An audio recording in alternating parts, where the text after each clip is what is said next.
Hello, I'm Barrister Daniel Barnett. Thank you for watching this video. If you're watching this, you're probably separated from a partner or from a ex-spouse, and you're having arguments about whether you should allow your ex to have contact with your child and wondering about the extent to which you can stop it. Well, to help address those issues, I'm joined by Barrister Lucy Reed. Lucy is author of the leading book, The Family Courts Without a Lawyer, and she's going to help us with this question. Lucy, should somebody allow their ex to continue having contact with the child?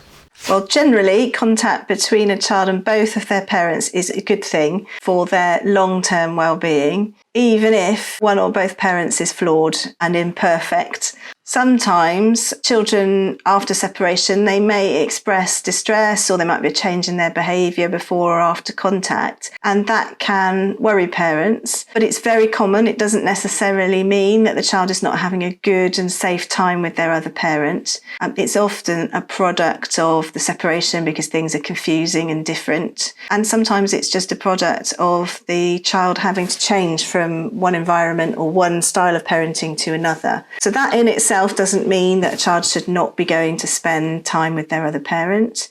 But there are circumstances where contact is unsafe, and the law and the family courts recognise that. The courts operate on the basis that the welfare of the child is the top consideration, the paramount consideration, to use the legal terminology. And there is in the Children Act a presumption of parental involvement. It doesn't mean that there's a presumption of a particular amount of time that a parent should be spending with their child. It means that there is a starting point that children should be spending time with both parents in some shape or form, but that can be different from one child to another. For some, it will be spending whole weekends with their other parent. For some, it will be infrequent letters for various reasons. And that presumption can be disapplied where there's evidence that it would be unsafe. And typically, the most common reason why contact might be unsafe or might need to be restricted or managed in some ways because there has been domestic abuse in the relationship, which is not just harmful to the direct victim, but harmful to the children who are exposed to seeing or hearing it and seeing their parent being treated in that way.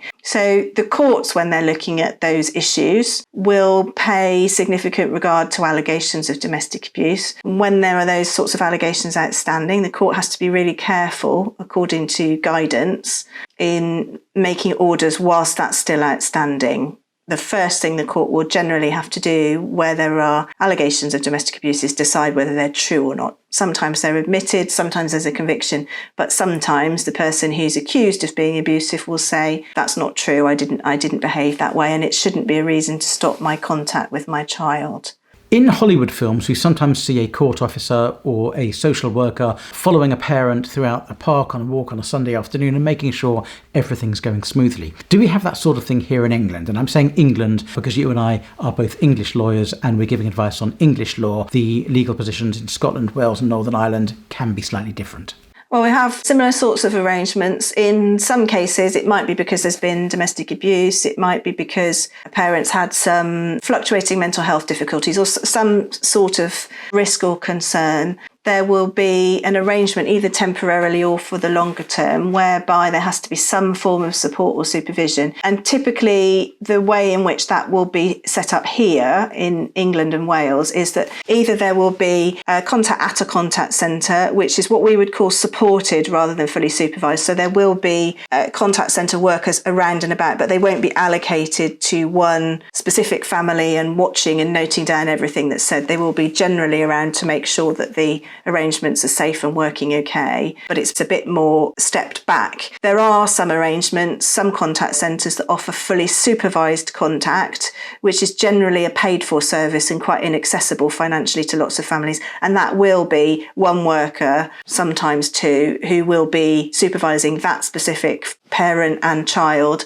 making a record and, if necessary, intervening. That's less typical, but it is used in some cases. And finally, because there are difficulties with there being enough places, even in supported contact centres, sometimes where there's an appropriate family member, perhaps a grandmother or an auntie or somebody, that person will agree, knowing what the risks are that they're supposed to be looking out for, they will agree to be present and to supervise that contact in the community or in their house or wherever it might be. What about the situation where one parent has contact with the child, but the other parent thinks the situation or the circumstances have changed and continuing contact is no longer appropriate? What can be done then?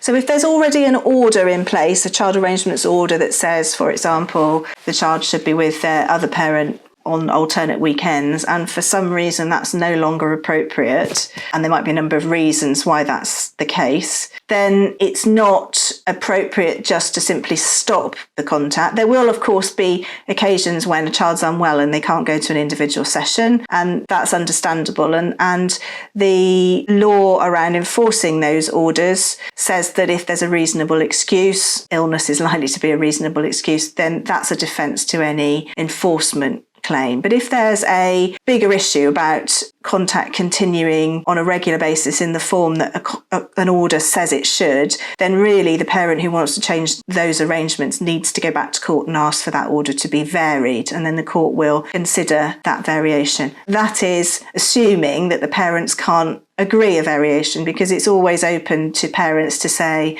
actually, this order isn't working because the child's got older and they no longer want to go on a Wednesday because they've got scouts. Let's move it to a Thursday, for example. So that there is a potential for parents to agree things, but if it's not agreed and there's an order in place, then there needs to be an application to vary. If you found this video helpful, please do think about subscribing to the channel and clicking the like button. I'm Barrister Daniel Barnett. Thank you so much to Barrister Lucy Reed for joining me. There are many other videos explaining English law, both family law, criminal law, employment law, and we're adding lots of other areas over coming weeks and months. I do hope you found this video useful. Thank you so much for watching. Bye-bye.